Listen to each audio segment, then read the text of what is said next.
And I think we're live. There, Yeah. now we're live.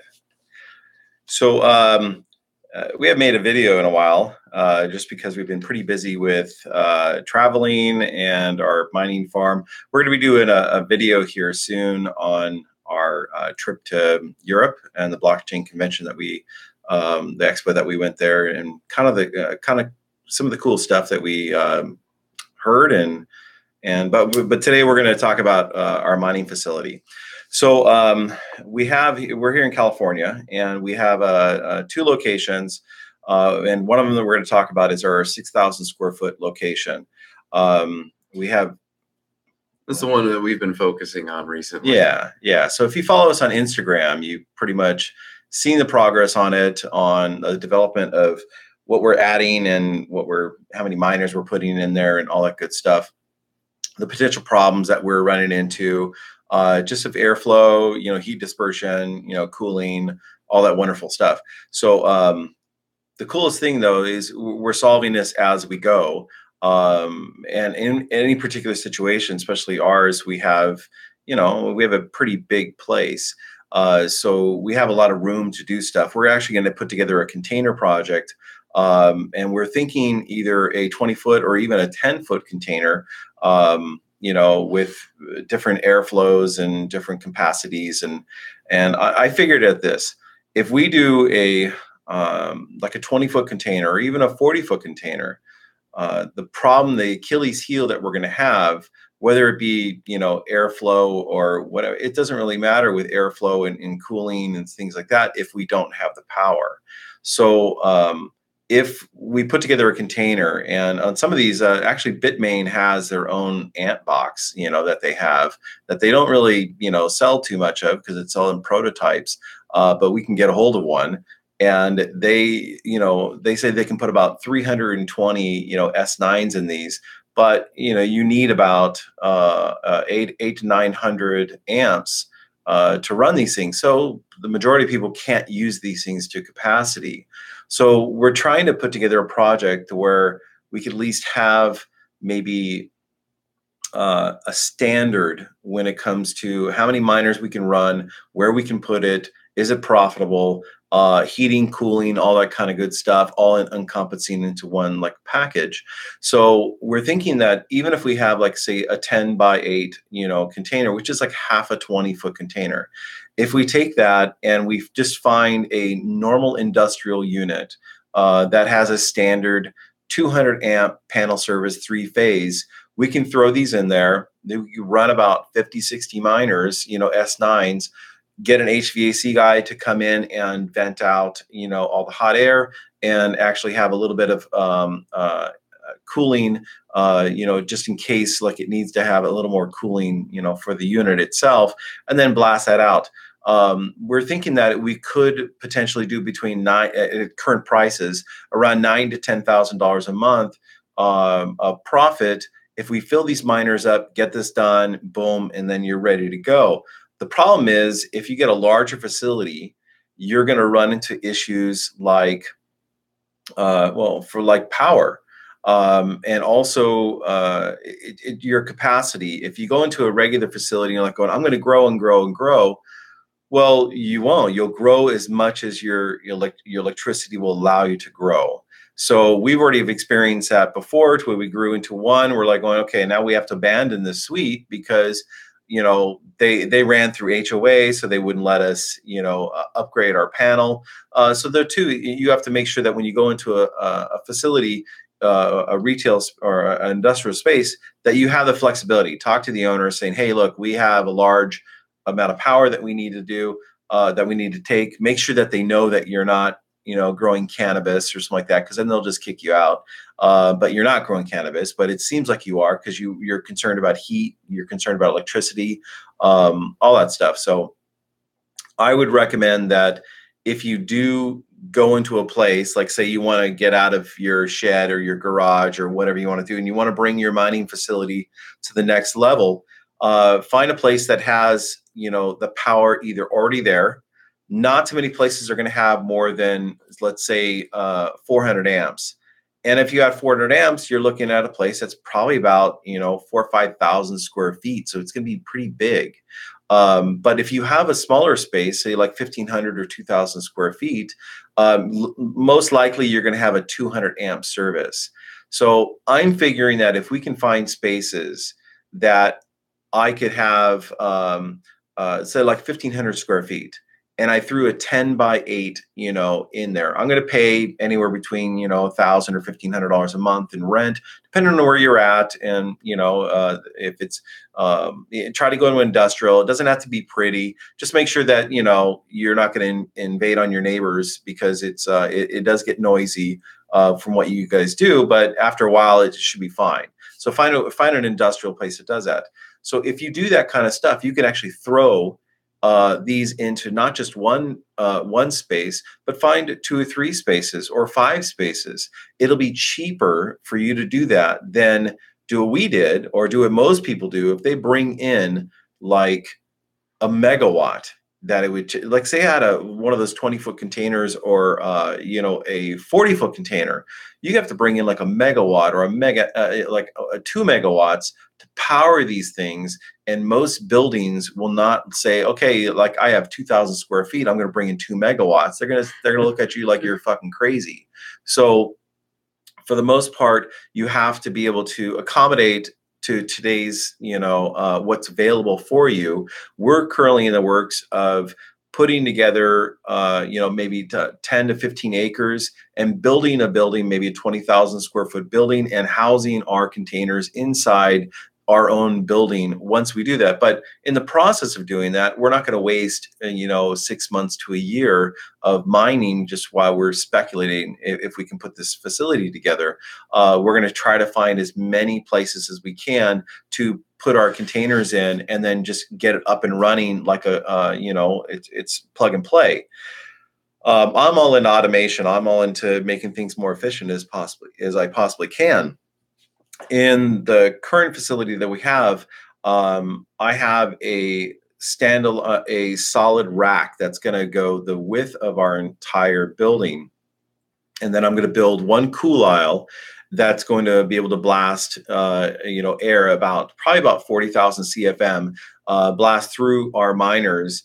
And there's going to be a little bit of cooling that's going to be trickled in to help with any type of outside environmental, heat that's going to happen. Summer's coming, so we need to adjust on that.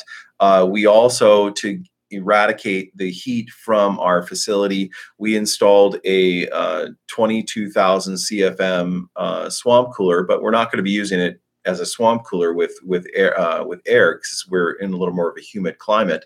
But we're going to use it because it's ready made. We slap it on, it's done, it's already filtered, so we don't have to worry about filtration or anything like that.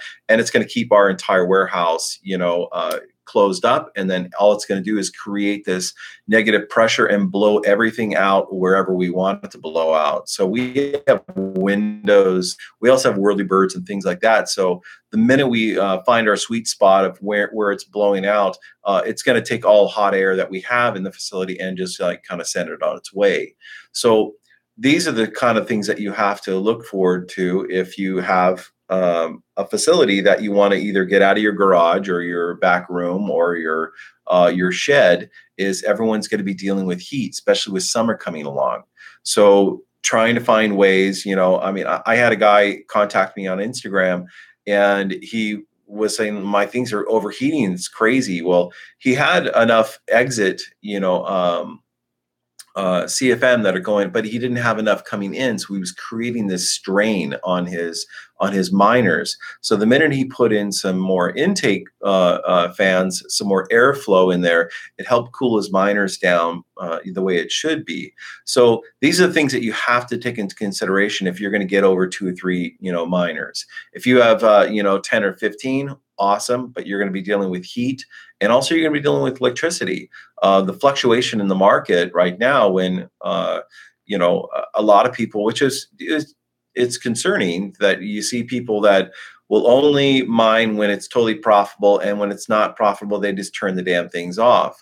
But what they don't realize is, if you just keep mining, it'll go up like next week or even in a month. It's like going, look, you're not going to make profit every single month, but you still get your coin. And so, like with Bitch Cash, we had, because in Bitcoin Cash, we mine that. And so with that, it was $800 a few weeks ago. Now it's $1,700. So all the people that didn't want to mine or they switched to something else now missed out on all that gain. So you got to kind of understand the market, where things are going, where the growth is, what you're supposed to be mining. But keep in mind, if you're going to make a commitment to be a miner, be a miner. Don't like oh no, it's all the GPU rigs I'm not making enough. I'm just going to I'm going to sell my rig. Well, who are you going to sell it to? No one's going to buy a rig that you're in a depressed market. Just hold on to it and mine. Go make your money somewhere else. Obviously, if you have a job or if you don't have a job, it all depends on what you're going to be doing. But if you have another job, don't pay attention to what your mining things are coming. Think of it in a year's time or 2 years' time, what those coins are going to be worth. That to me is just an investment. That's why we built our mining facility. That's why we're going to be building more, is because it's an investment not only for blockchain but also the future of our finances. So, anyways, what are some of the problems that you see that we've had so far? Well, I guess the two big ones, power and dealing with heat, whether that's via airflow or just keeping things cool. It's a tandem of both of those things. But I feel that some of the problems that we've had are actually keeping them running now. They aren't as bad as keeping like a modded GPU rig running, where you go in, you modify the VBIOS, and you change some settings so that it's optimized for either like for mining Ethereum or Zcash or Monero, something like that. But when you're getting closer to the scale that we're looking at and the scale that we want to be at soon, we have more and more miners, and more of these miners are prone to failure, even though it might be a small percentage. So with that in mind, how do we know which miner's down and which miner to go to bring it back up and to get it mining again? So we've been looking into a few different administration panels and softwares that allow us to tap in directly to each miner, so that there's a software hardware tie without us having to do guesswork looking at IP tables and making sure like, oh, okay, yeah, this is this one. Then we go over here. And, so tell them about Hive. So we use Hive OS for our monitoring our GPU rigs, and they recently came out with a beta version to monitor ASICs. Obviously, it's still beta, so it's a little buggy still, and sometimes it works, sometimes it doesn't. But they're on the right path. So he configured one to run his S9, and I think his L3 too. So we ran into some problems the other day where he wanted to. It wasn't hashing fully. It's like I think one of the cards had stalled, and so he went in and tried to restart it, but it wouldn't restart like that. So we had to do it manually. But they're on the right track of doing that. But I think in a facility to where you have 200 or 300 miners, or even 1,000 miners, there's got to be something. You can't just walk around looking for red lights, because sometimes it doesn't have a red light. But you also have to check your pools. So if you're going to run out of a pool, let's say you're not running your own pool, eventually we're going to have our own pools. But we're currently tapped into a couple pools. So you monitor and you check your hash rates. You find out what your hash rate is. If it's hashing great, then that's awesome. If you have an L3 miner, like an ASIC, then if it's hashing around 480 to 500, it's cool. Leave it alone. But if it dropped down to like 380 or 220, you might have a couple cards that are in there that had stalled. Not necessarily that they're bad, but if you just go through like a reboot or something like that, it'll re-pick up shares and then start again. And then next thing you know, it's all cleared. But you have to monitor that stuff on a regular basis. And when you have like 5 or 10, that's awesome. But when you have 300, 400, 500, or 1,000, it gets like impossible to do that. So why don't you tell them what we're doing to solve that? So Yeah, what we're looking at doing is having a mix of remote management software like with Hive OS, but also just doing the doing the going the painful route and labeling them one by one and making sure that there's a one for one match of like say we have a Litecoin miner, Litecoin 25. Make sure that it's Litecoin 25 in the pool and through the remote management software and through everything else so that we have that physical tie to that name to that naming convention. And that's one way to do it. Honestly, I think that's just the way we have to go. Despite Yeah. if you go up more and more in number, just that work scales linearly. Yeah, and eventually we're gonna have to develop our own kind of software for what we're doing. This isn't really a marketplace to where there's a lot of off the shelf things like, oh, manage all your stuff off of one thing. Some people are trying. This is the way it is when you come into a new development or some type of new infrastructure. There are people that put out betas and you try it, and if it works, that's great. If it doesn't work, then you got to look for another solution. So and that's kind of where we're at with that. But I think when you guys get a chance, go and you can check out our Instagram. Check out just search Instagram/crypto coin growth, and you'll see some of the progress that we've had. From our first facility to our second facility, where we're at on that. We're having a pretty big build out here in the next month when it comes to building our cool aisle and also the container project that's coming in. It should solve a lot of problems that we are having. Not that we're like, oh no, we didn't know these problems existed.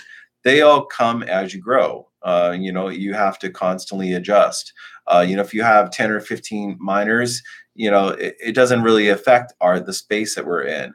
But the minute we have 200, 300 miners, the next thing you know, we're creating an easy bake oven inside our warehouse. So we want to make sure that we can eradicate that heat and then keep our miners cool and healthy. We don't want to just put our miners at risk, and the next thing you know, our investments like fried. So anyways, that's pretty much it. Check back with us, and there you go. All right. Like and subscribe. Oh yeah, I'll fucking do that shit. Oh wait, yeah. Go ahead, say it. Like and subscribe, and I don't know, do the usual thing. There's a bell. Click that. Yeah, hit the bell and do the thumbs up. Do the ring a ding. Whatever all these other that whole thing YouTube guys say, And we'll do that with that little like that mouth thumbnail. Stupid shit. We want to please you. Yeah, I'm tired of a bunch of fucking monkeys.